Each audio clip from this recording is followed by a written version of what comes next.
कि बाबा सैयद गेट बंद किया गया, क्या डिमांड है?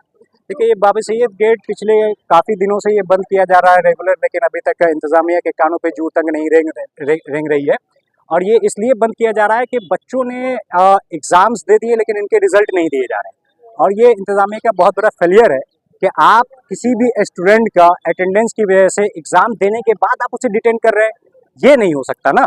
आप बच्चों को बताइए, हर महीने की आपको अटेंडेंस भेजनी थी, हर महीने लड़कों को अटेंडेंस दिखाई जानी थी कि आपकी इस सब्जेक्ट में इतनी परसेंट अटेंडेंस है, और आपको ये मेंशन करना था कि हाँ इतने परसेंट अटेंडेंस पे हम देंगे। लेकिन इन्होंने कोई क्लियर ये नहीं किया कि 75% पे देंगे कि आप 65% पे देंगे।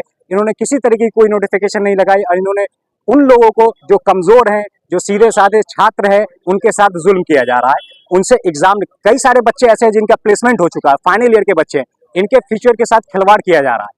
तो ये सरासर गलत है। इंतजामिया को इस चीज़ पे एक बार फिर से सोचना चाहिए, और इन सब बच्चों के मतलब आप अगले साल से लिए जो भी कीजिए, लेकिन अगर आपने एंट्रेंस लिया है, एग्जाम लिया है, तो आपको रिजल्ट देना चाहिए, उन्हें पास करना चाहिए। या आप इस चीज़ को माने कि हाँ हमारी फेलियर रही है कि हम अटेंडेंस जो है पहले डिटेन नहीं किए लड़कों को, तो ये बहुत बड़ा फेलियर है। और ये इस तरीके की चीज़ें आगे भी चलती रहेगी। और सबसे बड़ा जो यूनिवर्सिटी का इस जो फेस चल रहा है वो ये चल रहा है कि आप बताइए, कोई बच्चा अगर प्रोटेस्ट कर रहा है तो उस बच्चे को मतलब विथआउट एनी शो कॉज, आप अपने डिमांड के लिए, लड़का तो आपके पास आएगा ही, एक नहीं आएंगे, 30,000 बच्चे हैं, 30,000 बच्चे पहुंचेंगे, तो आप उसको बिना शो कॉज के सस्पेंड तो नहीं कर सकते। आप शो कॉज दीजिए, वो जवाब देगा, आपको लगता है कि नहीं उन्होंने गलत किया है, तो आप उसके बाद आगे प्रोसीजर कीजिए, डीसी कीजिए, जो एक तरीका बना हुआ है, आप उस फॉर्मेट में काम करना चाहिए। तो इस तरीके की चीजें नहीं हो रही है। प्रोटेस्ट करने को लेकर बच्चे को सस्पेंड भी किया गया है। जी हाँ, अभी कुछ दिन पहले प्रोटेस्ट को लेकर के कुछ बच्चे प्रोटेस्ट किए, तो उसमें से एक बच्चे का सस्पेंशन भी हो गया।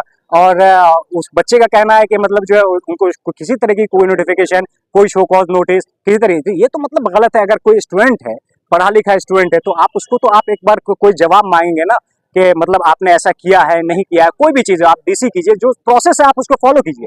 लेकिन आप डायरेक्ट किसी बच्चे को सस्पेंड कर देना या कोई भी कार्रवाई करना, ये सरासर गलत है। आपके बच्चे हैं, यूनिवर्सिटी में फर्स्ट लेडी वाइस चांसलर बनी है, और दुनिया के अंदर जो अल्लाह से ज़्यादा, अगर अल्लाह से के बाद अगर कोई किसी से मोहब्बत करता है तो वो माँ होती है, जो अपने बच्चों से मोहब्बत करती है।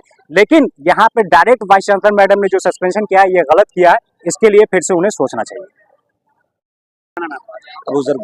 किस मामले को लेकर बैठे हैं? सर, हमारा पहले भी यही मसला था, अभी भी यही है। हम 7th टाइम यहाँ पर आए हैं, अटेंडेंस को लेकर हमारा मसला है। इन्होंने सर 75% अटेंडेंस का रूल्स रखा था, बिना स्टूडेंट को बताए। डिपार्टमेंट के अंदर कोई लिस्ट नहीं लगी है। उसके बाद ये लोग 75 से 40% पर आते हैं, 40% के बाद ये 30% पर आते हैं। हमारी यही मांग है कि अगर आप लोग 40 से 30% पर आ सकते हो, तो बाकी जो लोग 30 वाले बचे हुए हैं, आप इनका क्यों नहीं मसला हल कर रहे हो। और सर, ये फाइनल ईयर वाले स्टूडेंट्स हैं, चाहे वो मास्टर्स के हो, चाहे वो फिर ग्रेजुएशन वाले फाइनल ईयर के स्टूडेंट हो, इनको सर एंट्रेंस क्लियर था, सबका एंट्रेंस, और उसकी वजह से ये काउंसलिंग भी नहीं कर पाए। इनका 1 साल का लॉस हो रहा है। तो हमारी यही मांग है कि हमारे रिजल्ट शो कर दीजिए और हम यहाँ से चले जाएंगे। सर, रोज आकर के बैठते हैं, 1 महीना हो गया है बैठते बैठते, 1 महीना बैठते बैठते हो गया है। हमें अच्छा खुद नहीं लग रहा है यहाँ पर बैठना। हम यहाँ क्यों बैठेंगे सर? अगर जो हमारी मांग है इसको पूरा किया जाए, इसी को लेकर के हम बार बार यहाँ पर आ रहे हैं।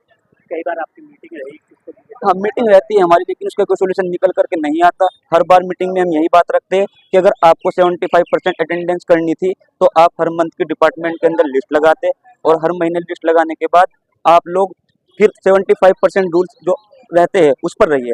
आप फिर 40 क्यों करते हो? 40 के बाद 30% पर लेकर के आते हो। और अगर आप 30 वालों का कर सकते हो, तो बाकी लोगों का क्यों नहीं कर सकते? और अगर आपको 75% करना है, अगली बार से रूल्स रेगुलेशन के साथ में आप कीजिए, डिपार्टमेंट के अंदर हर मंथ की लिस्ट लगाइए। लेकिन इस बार जो बच्चे डिटेन है, उन बच्चों का मसला सोल्व कराइए। और सर, करीब 1000 के आसपास में बच्चे हैं, बाकी बच्चे अभी घर पे, क्योंकि आज से क्लासेस शुरू हुई है, वो बच्चे अभी यहाँ पर पहुंचे नहीं है। इसी वजह से यहाँ भीड़ कम दिखाई दे रही है। लेकिन ये मसला 1000 लोगों के साथ में, इनमें से कुछ स्टूडेंट्स ऐसे भी है जिनका मास्टर्स में एडमिशन हो गया था, 3rd राउंड की काउंसलिंग इनकी निकल चुकी है।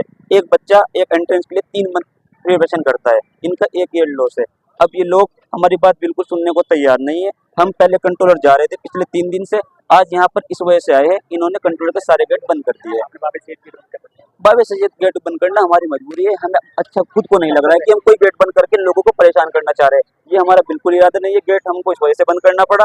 अगर ये लोग कंट्रोलर खुला रखते तो हम वहाँ जा करके बैठते, लेकिन इन्होंने आज सुबह से वो बंद कर दिया, हमें अंदर नहीं जाने दिया। इस वजह से हमने मजबूरी में यहाँ करके बंद किया। और हम तो खुद चाहते हैं सर, हम तो यहाँ क्यों बैठे गए, हम तो खुद चाहते हैं कि हम यहाँ से चले जाए, ये लोग सिर्फ हमारी बात सुने, हमारा मसला हल करें, उसके बाद हम यहाँ से चले जाएंगे। कब तक रहेंगे?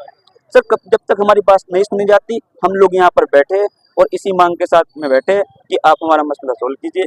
और जो अगर आपको रखना ही था तो 75% रूल्स बनाइए, अगली बार से आप रूल्स रेगुलेशन यूनिवर्सिटी के सही कीजिए। हम तो खुद सपोर्ट में इसकी कि आप 75 करते। सर ये हमारी यूनिवर्सिटी है, रूल्स रेगुलेशन मेंटेन करना इसमें हमारा फर्ज है। लेकिन पिछले 5 साल से अटेंडेंस को लेकर कोई भी मसला नहीं था कोविड के बाद से। इस बार फर्स्ट टाइम हुआ है, बच्चों को नहीं पता था, इस बार कोई मसला है।